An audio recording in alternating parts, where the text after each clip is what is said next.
Good morning everyone, welcome back to my channel. আমি পূজা। আশা করি তোমরা সবাই খুব ভালো আছো, সুস্থ আছো, আর আমিও ভালো আছি। সবাইকে জানাই দুর্গাপুজোর আগাম শুভেচ্ছা।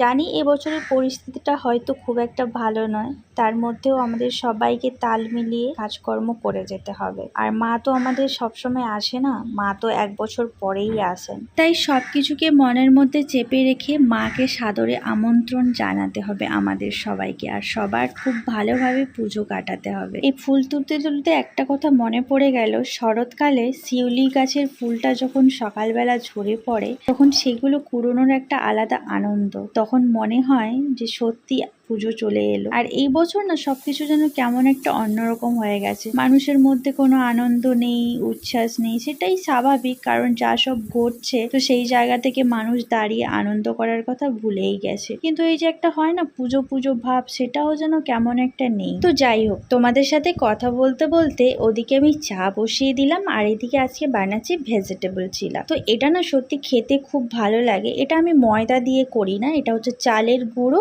আর সুজি দিয়ে বানাই। তো বন্ধুরা কি বলবো, খেতে অসাধারণ লাগে, অনেকটা টেস্টি হয় এবং অনেকটা প্রোটিনও। যারা একদম ভেজিটেবল খেতে পছন্দ করে না, বাচ্চা হোক বা বড়, তাদেরকে এইভাবে বানিয়ে খাওয়াতে পারো। অনেকে বেসন দিয়ে বানায়, বাট আমি বেসন দিয়ে বানাই না, কারণ আমার খুব একটা ভালো লাগে না বেসনের চিলা খেতে। আর ময়দাটা তো অ্যাভয়েড করি, কারণ তোমাদের দাদাভাই ময়দা একদমই পছন্দ করে না। তার জন্য চালের গুঁড়ো আর হচ্ছে সুজি।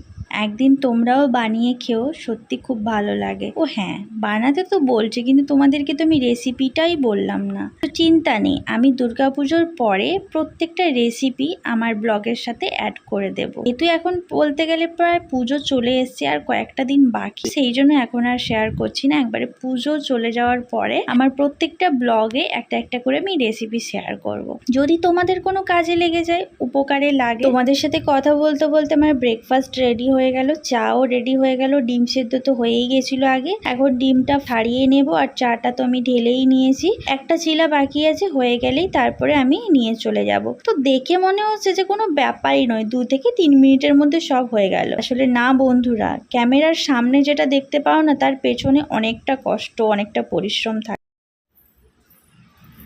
গুড মর্নিং পাদানামা। গুড মর্নিং এভরিওয়ান, বলো সোনু সবাইকে গুড মর্নিং বলো, ভালো করে বলো, এটা কি বলা। Good morning. চা খেতে বসেছে, বিস্কিটটা দিতে হবে এবারে। এই যে আমার এখানে বিস্কিট এসেছি, পছন্দ মতো নিয়ে খাবে।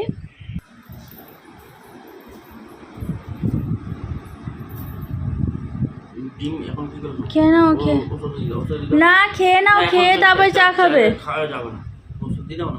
এই তো এগুলো সব নাটক শুরু হয়ে গেল, এখন খাওয়া যাবে না। সকালবেলা কেউ ডিম খায় না, সকালে খাবারের সাথে দিয়ে দাও, কখন খাবে তার না খাবে তার কোনো ঠিক ঠিকানা নেই। Good morning everyone, welcome back to my channel. আমি পূজা। আর দেখো পুরো ধোঁয়া ধোঁয়া হয়ে গেছে। আমি চিলাটা বানাচ্ছিলাম আর এদিকে ফ্যান চলছিল, তাওয়াটা গরম হয়ে যাচ্ছিল, তো তারপরে ঘি পড়ছিল, যার কারণে পুরো একদম ধোঁয়া ধোঁয়া হয়ে গেছে। তো এখন আমরা চা খেতে বসেছি, আর আমার বর দেখো একদম ভদ্রসভ্য হয়ে পোশাক আশাক পরে চা খাচ্ছে। ডিমটা তো দিলাম, খেলো না, তাই আমি টিফিন বক্সের মধ্যে ভরে দিয়েছি। সকালবেলা রাত্রেবেলা ডিম সেদ্ধ দেওয়া হয়, কিন্তু ওনার বহুত রকমের রোগ আছে। ঠিক আছে বন্ধুরা, সবে ব্লগটা স্টার্ট করলাম, তোমরা সাথে থেকো, ব্লগটা কন্টিনিউ দেখতে থাকো, আর অনেক অনেক ভালোবাসা দিতে থাকো। হ্যাঁ, তখন যেটা বলছিলাম, ক্যামেরার সামনে যেটা দেখতে পাও তার পেছনে অনেক পরিশ্রম থাকে। অবশ্যই তো তাই, কারণ সারা দিন সময় লাগে একটা ভিডিও শ্যুট করতে, কিন্তু তোমরা যখন দেখো ওই ভিডিওটা সময় লাগে দেখতে 10 থেকে 15 মিনিট। তাও তো যারা স্কিপ করে করে দেখে তাদের কাছে 5 থেকে 6 মিনিটের মধ্যেই কমপ্লিট হয়ে যায়, কিন্তু আমরা যখন একটা ভিডিও শ্যুট করি সারাটা দিন লেগে যায়। তারপর সংসারের কাজকর্ম থাকে, একটা পজিশন অনুযায়ী ক্যামেরা সেট করা, ক্যামেরা অফ করা, ক্যামেরা অন করা, তারপরে তো সংসারের কাজ থাকে। যাই হোক, যে যাই ভিডিও করুক না কেন, সবকিছুর মধ্যে কিন্তু পরিশ্রমটা লুকিয়েই থাকে। অনেকটা কঠোর পরিশ্রম করার পরেই কিন্তু নিটফল এই 15 মিনিটের ভিডিওটা আসে। তাই সবাইকে একটা কথাই বলবো, ভিডিওগুলো যদি 2 মিনিট দেখো তো 2 মিনিট সলিডই দেখো, স্কিপ করে প্লিজ দেখো না, তাতে আমাদের চ্যানেলের না অনেকটা 12টা বেজে যায়। কারণ আমাদের চ্যানেলগুলো তো খুব ছোট ছোট চ্যানেল, তাই ছোট ছোট চ্যানেলের ওপরে না বেশি এফেক্ট পড়ে। তো মোটামুটি কাজকর্ম প্রায় অনেকটাই হয়ে গেছে, কিছু বোতল খালি ছিল তাই এখন জল ভরে নিচ্ছি। আর হ্যাঁ, তোমাদের কাদের কাদের পুজোর শপিং হয়েছে আমাকে কমেন্ট করে জানিও। আমার কিন্তু এখনো সেরকম পুজোর শপিং হয়নি জানো, কারণ সময় হয়ে ওঠেনি।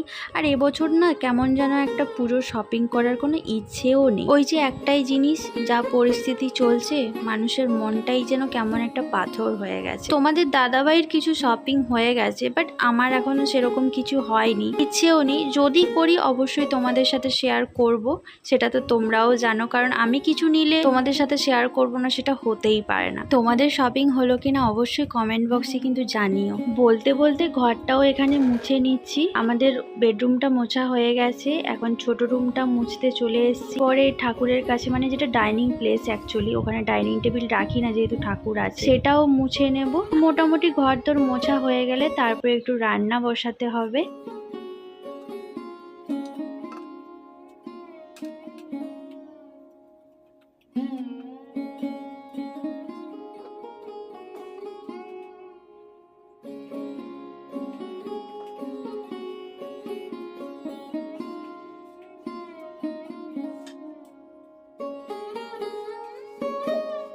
ঘর মোছা কমপ্লিট হয়ে গেছে, তার মধ্যে একটা পার্সেলও চলে এলো। এই যে এখন পার্সেলটা ভাবলাম তোমাদের সাথে এক্ষুনি খুলে শেয়ার করে দিই, না হলে আমি ভুলেই যাব। আর সত্যি কথা বলতে বন্ধুরা, এখন তো ফ্লিপকার্ট, অ্যামাজনে এখন বিগ বিলিয়ন সেল চলছে। আর এই যে দেখো, আমি এই কাঁচের ছোট ছোট বয়ামগুলো অর্ডার করেছিলাম। 6টা কাঁচের বয়াম ছিল, 205 টাকা পড়েছে। সত্যি কথা বলতে এত সুন্দর দেখতে আর এত সুন্দর, কি বলবো। তো ফ্রিজে কিছু যখন বাটাবাটি কিছু রাখা হয় না, এরকম কাঁচের বয়ামের মধ্যে রাখলে না বেশি ভালো থাকে। প্লাস্টিকে রাখলে না অনেক সময় খারাপ হয়ে যায়, ফাঙ্গাস চলে আসে। তো সেই কারণে আমি ছোট ছোট কাঁচের বয়ামগুলো অর্ডার করি, 350 ml এর। তো এর মধ্যে আমি আমার কিছু হোম রেমেডি প্রোডাক্ট রাখার জন্য এগুলো ইউজ করব। সত্যি সামনে থেকে খুব সুন্দর দেখ। তো প্রথমে দেখিয়ে দিই, এটা হচ্ছে কুমড়ো ভাজা। কুমড়ো ভাজাগুলো খুব কড়া কড়া করে ভেজেছি। তো কুমড়ো ভাজাটা বসিয়ে কি একটা বেশ কাজ করছিলাম, যার কারণে লাস্টের দু তিনটে কুমড়ো একটু বেশি ভাজা হয়ে গেছে। আর এদিকে করেছি মাছের মাথা দিয়ে বাঁধাকপির তরকারি। আর এদিকে করেছি লাল লাল কাতলা মাছের কারি। তো এটাই হচ্ছে আজকের আমাদের লাঞ্চ মেনু। দেখো বন্ধুরা, তোমাদের দাদাভাই আমার জন্য কি নিয়ে এসেছে। এটা খুবই একটা কাজের জিনিস। আমি অনেক দিন থেকেই ভাবছিলাম একটা কিনবো, অনলাইনে অনেক দেখেছিলাম, কিনবো বলে কেনা হয়নি।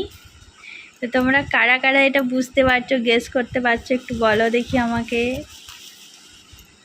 এটা দেখাই তোমাদেরকে। এসে খুলে দিয়েছিল তাই প্যাকেটটা কেটে গেছে, ছিঁড়ে গেছে। এই যে ইলেকট্রিক মেসেজার, ব্যাটারিও লাগানো যায়, 3টে ব্যাটারি। এই 3টে ব্যাটারি লাগিয়েও চালানো যায়, প্লাস এই যে চার্জ দিয়ে চার্জারের ডাটা কেবিলে যে আছে চালানো যায়। তো এটা কেমন চলে, এটা কেমন হয়, তোমাদের দাদাভাই গেছে বাথরুমে, আসুক, ওর ওপরে অ্যাপ্লাই করে আমি তোমাদেরকে দেখাবো। আর তার সাথে আমি বলেছিলাম এই দুটো স্প্রের শিশি নিয়ে আসতে, কারণ আমার দুটো লাগবে। আমি বাড়িতে যে হোমমেড যে এগুলো বানাই, সিরাম, শ্যাম্পু, তেল, তো তার জন্য আমার এই স্প্রেগুলো লাগবে। একটা ফেস সিরামের জন্য, একটা হেয়ার সিরামের জন্য, দুটো লাগবে বলেছিলাম। আর আমার গাছের জন্য এই একটা বড় স্প্রে নিয়ে আসতে বলেছিলাম। এটা নিয়ে এসে এখনই মধ্যে জল ভরে নিয়েছে। আর এই যে দেখো আরেকটা নিয়ে এসছে, এটা হচ্ছে একটা বোতলের মধ্যে লাগিয়ে, ঠিক আছে, এইভাবে পাম্প করতে হবে। এইভাবে পাম্প করে, এটা পাম্প করতে হবে, পাম্প করে করে তারপরে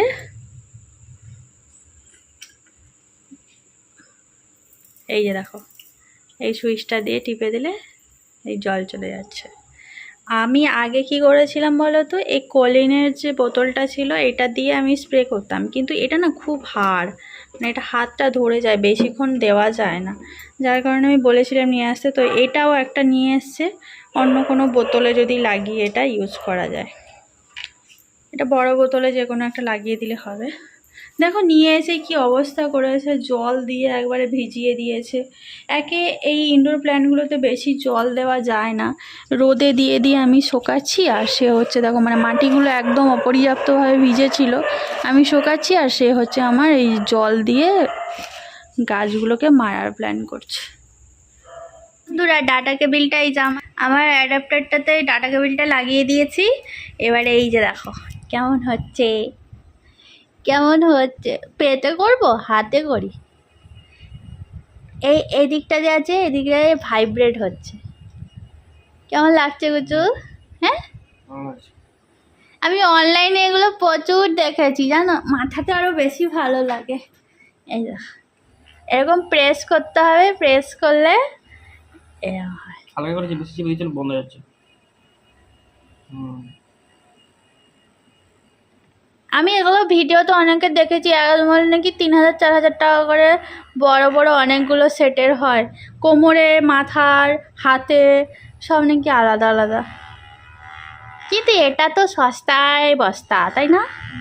এটা কত নিয়েছে? 170 টাকা। 170 টাকা নিয়েছে।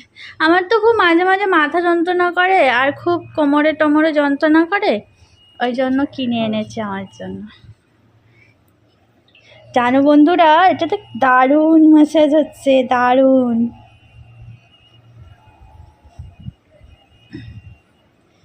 আমি যদি দেখাতে পারতাম তোমাদেরকে কোমরটা যন্ত্রণা করছে, তো আমি একটুক্ষণ নিয়ে আসার পরে অনেকক্ষণ আমি করেছিলাম, মানে নিয়েছিলাম, বেশ আরাম লেগেছে।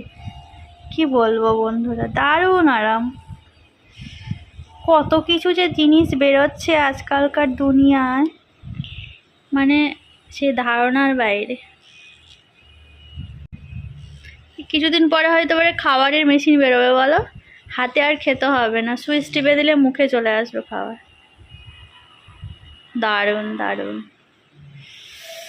বিশাল খুশি হয়েছি আমি জানো, এইটুকু একটা ছোট্ট জিনিস, এই যে দারুণ দারুণ করেছে। এটা মেড ইন, এটা কোথাকার? চায়না। লাগানো যায় কিছু দেখালে না তো, এটা দেখো ব্যাটারিটা কি করে লাগানো যায়, দেখিয়ে দাও আমার বন্ধুদেরকে। ব্যাটারি লাগানো কোথায় যায়? ও এসে এখানে 3টে ব্যাটারি ছিল, ব্যাটারিটা খুলে দিয়েছে। যেগুলো নিয়ে এসছো ওই ব্যাটারিটা, ওইগুলো লাগানো ছিল, ব্যাটারি সমেতই বিক্রি করছিল। ব্যাটারি দিলে তো বেশিক্ষণ চলবে না বলো, কারেন্টে লাগিয়ে রাখলে ভালো চলবে।